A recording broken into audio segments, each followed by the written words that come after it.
Hello, everyone. Good morning. Sorry, my hair is not done. I'm getting ready to record our September videos, and I did manage to get these eyelashes on, though. But, you guys, I'm pretty pumped. Mars is direct. Mars is direct. Today, we can get back in the game. We can start to move back forward.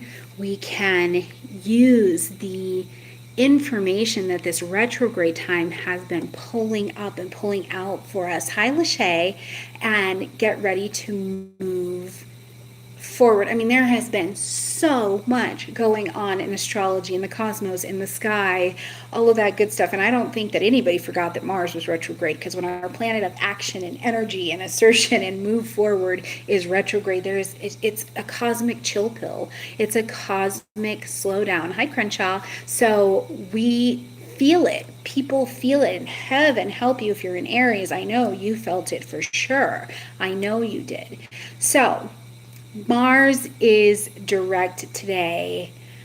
Oh man, you guys, I'm telling you what. Yes, my boyfriend Sean is an Aries as well, and we are over here putting our hands up in the air because we have needed some energy to go forward. Hi, Kelly.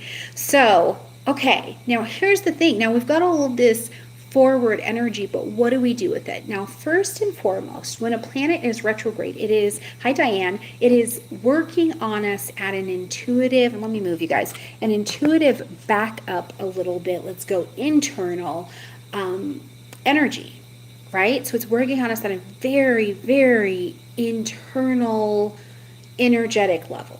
Right? It's been bringing up some things. We had a whole bunch of planets that were retrograde 6 at one time, as a matter of fact. So we've had a lot of things that have been being revealed to us to teach us where we needed to adjust our strategy. We need to adjust where we're putting our energy, right? Do I keep putting my energy into this particular person, place, or thing, and there's really no fruit from this labor? All of these things, right? How come I'm not motivated here? What do I need to do to get motivated? What's the action that I need to be taking here, right? These are all questions that during that retrograde, where we had that slow down, relax, look at, review kind of energy, that now that Mars is out of retrograde, we can move forward. Now, here's the gig. Mars is out of retrograde, and it's out of retrograde in the sign of Capricorn. Both of these energies like to achieve. They like to do stuff, get stuff done, start stuff, right? So this is a wonderfully motivated energy for us to be moving in. So those projects you've been thinking about, those things you've been wanting to initiate, where have you looked around and said, I need a new strategy around this, right? Like what I'm doing is not working. I need a plan to move this forward or a little bit differently. Where are the changes? What did you learn during the retrograde? Now you can apply those changes to get this deal off the ground finally, right? Because by making some of those changes, and remember, Mercury got involved and helped you relook at some things. Where's your heart in this, right? So by re-looking at and retuning into what Mars retrograde was showing you, you can get that strategy on board. You can be passionate about what you've got going on, right? Here's another thing I've been thinking about with this Mars retrograde for sure is, first of all, pay attention. You know, yesterday, what was unfolding for you? What did it feel like the universe was kind of showing you, telling you? What did your life show you is adjusting? Because you've got some clues already as to what has needed to be changed if you haven't figured it out already. And today, what does it feel like? Where's the shift? Where are you highly, heightenedly aware of some things? And watch over the next couple days, because just because Mars is out of retrograde today doesn't necessarily mean that he's like in the game and he's like, yes, let me make your whole life happen. No, that's not how it works. He's got to still have his cosmic coffee. He's got to, get his life together for a minute, right? So that he can use that re-strategizing, as my friend said down here, and move forward. So in a couple days, we'll really be able to pick up on the blessing of Mars, especially as it continues to move itself forward in its own orbit. So, but what are the direct and specific clues that you've been getting? And I'm telling you, you don't have to look for them necessarily externally. You can very much so look for them internally and say, what am I feeling like is just not sitting right?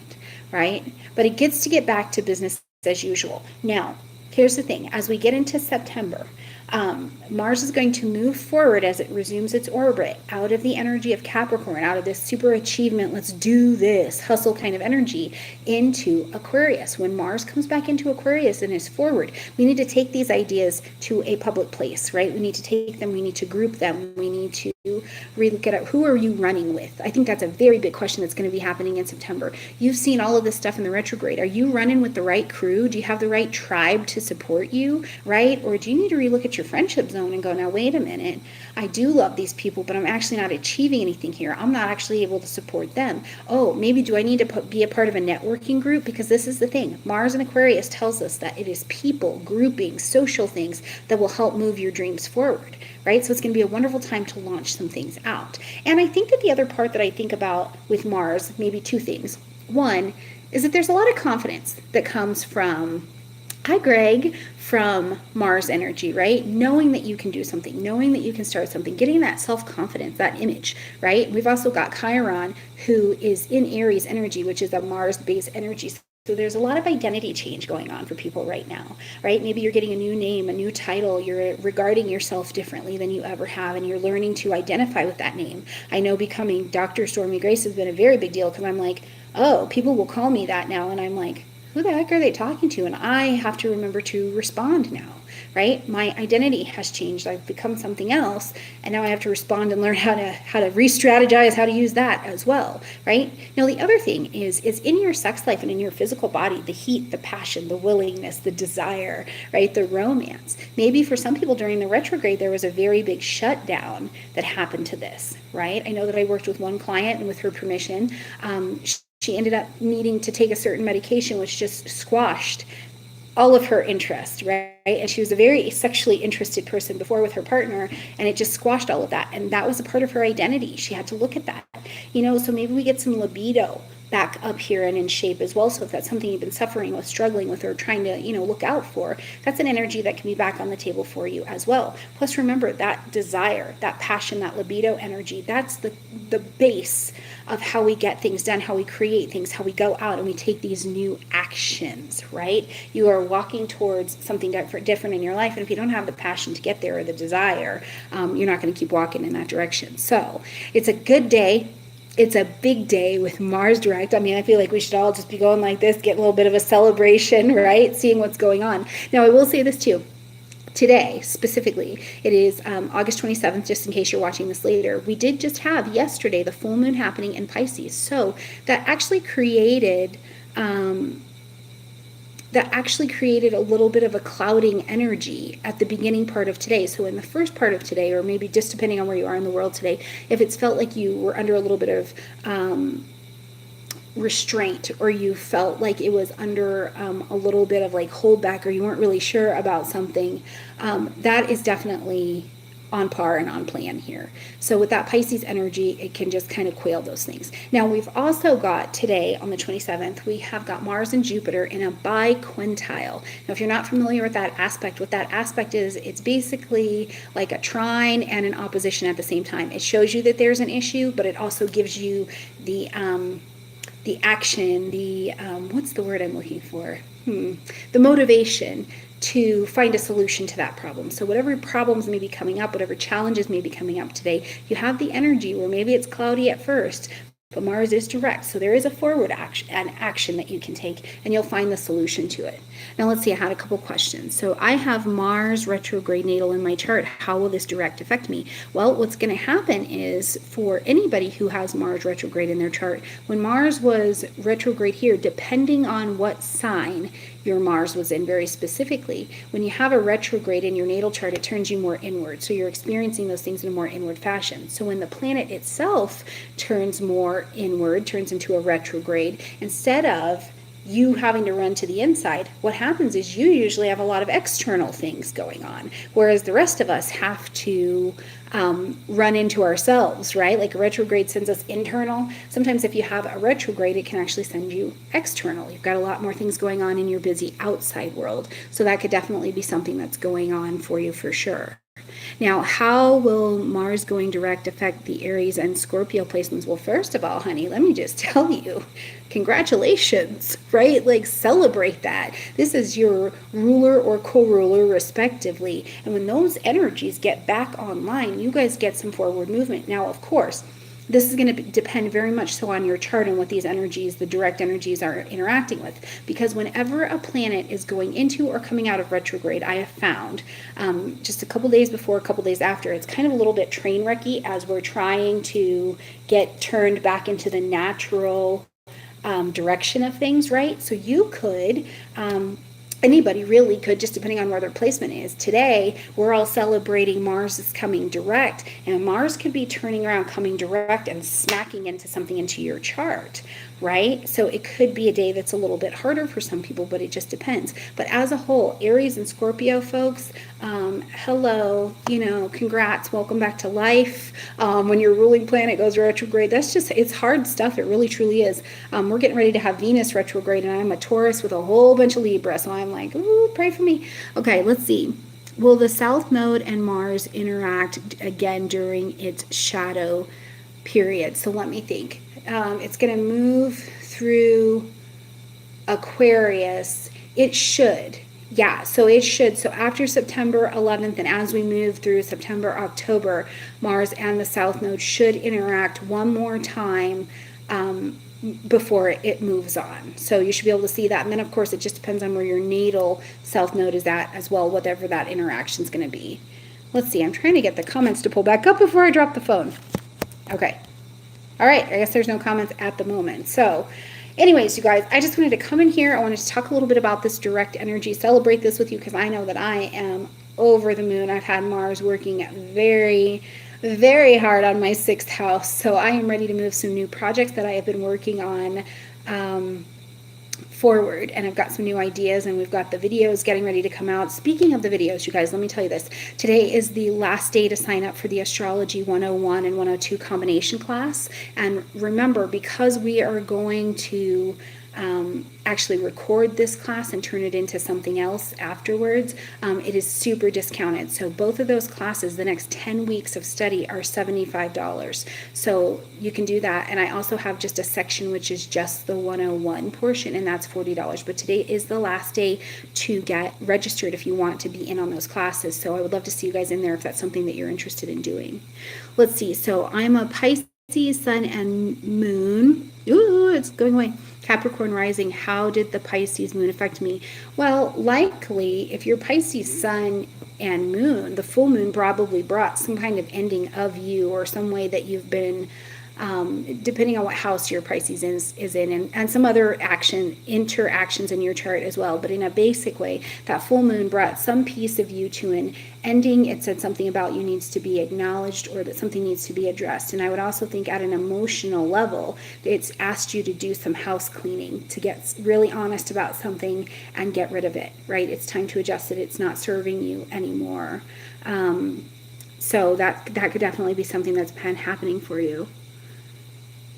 Oh, yeah, that's super interesting, Ramiro. There, I figured that there would be, and I think with Mars and Aquarius, I think that we will have, moving into September, I think we'll have many, many more discoveries. And I have a video coming for you guys where I'm talking about a Saturn opposition that's coming in 2020. I've got a Uranus opposition that's coming in 2020 as well. And we've got some big things to talk about that are at a more global level. I mean, I'm going to, in one of the videos I'm going to talk about, there's a pattern with the presidency, right? Especially in the United States, when we have a specific opposition. With the Saturn opposition I'm going to be talking about of 2020, we've got a lot of discoveries that are going to be coming up, and one of which is that the United States is going to have to make some very big changes. And I am a proud American, so this is nothing about speaking out about any of that kind of stuff, but it's all getting ready to come up from the surface. I mean, we've got some big society changing information coming up. So I've been doing a lot of that digging, and I'm excited to share that with you guys. And I'm also absolutely terrified to share that with you guys. But that's some of the change that came up for me during this heavy retrograde time as well, is being like, oh man, it seems like the universe is really calling me to talk about things that are more political, which is so crazy because it is the absolute last thing that you would ever catch me talking about on my own. So, you know, I wonder if this is what it's like and big things like this are coming up for me. What does it look like for you guys? What are your experiences? What are these things that you're feeling absolutely called towards, these mysteries where you're like, holy crap, I was never into that, or I would never do that? What have you been shown that you're getting ready to lead with and come back to the table with? I mean, I think it's going to be absolutely fascinating. Let's see. I know I saw another comment here. Oops, I didn't mean to do that. Let's see. Oh yeah, Uranus coming in Taurus. That's going to be a trip. Oh yeah, absolutely, Ramiro. I mean, astrology used to be a part of classical education. You know, you couldn't be a doctor, you couldn't be a lawyer, you couldn't go into politics if you did not have a thorough knowledge of astrology. It was like the base, you know, so it's really an interesting time. So I just look forward to reporting to this stuff, you guys, to you guys, and the way that it's going to play out. You know, I mean, ideally, I will tell you this, and I will always stand behind it. I think anybody doing astrology would. Nothing replaces a one-on-one consultation with astrologer, so you can look at your actual chart and not just get the generals, right? The general is very hard. Sometimes I don't think it always speaks to you, right? So let's see. I have one more question that I'm going to answer before I let you guys go, because I actually have another client to see, but let's see what the question was. So I think it's something about Pisces.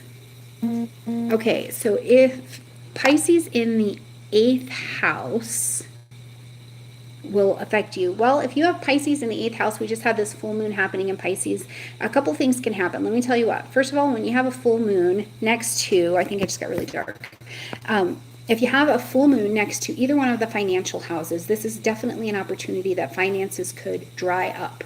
Right? I tell you what, I do not like when we have a full moon in Libra or in Gemini, right? Like I don't care for those, because those are two places that I make money from, right? So I don't like when we have a full moon there, because never fail, the well one runs dry for about 3 weeks. It really does. It's like every client I ever had just falls off the face of the earth, you know? So that's definitely a possibility. The other part of having Pisces in the 8th house and having this full moon is, remember, the full moon says something has to be ended, acknowledged, or adjusted. So you may be needing to make some adjustment or changes where you have joint resources, whether this be finances, loans, taxes. This could also be things about astrology and studying those things. It could be things with sex and intimacy. It just depends exactly how it's hitting in your chart. So those are things that I would definitely tell you to consider when you're considering how this full moon has impacted your Pisces energy, okay?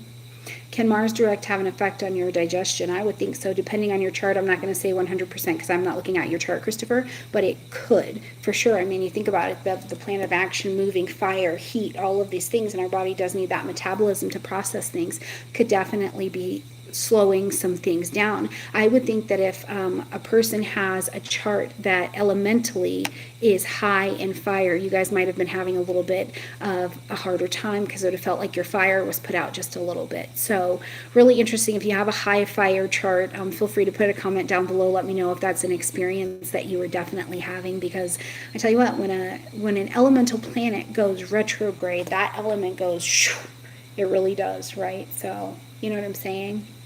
All right, guys, I love you a ton. I'm sorry I couldn't get to every single question today, but I do have a client to get to. I just want to send you guys some love, and let's celebrate this freaking Mars retrograde, or this Mars direct, I guess I should say. So, all right, you guys, I love you. I'll talk to you soon.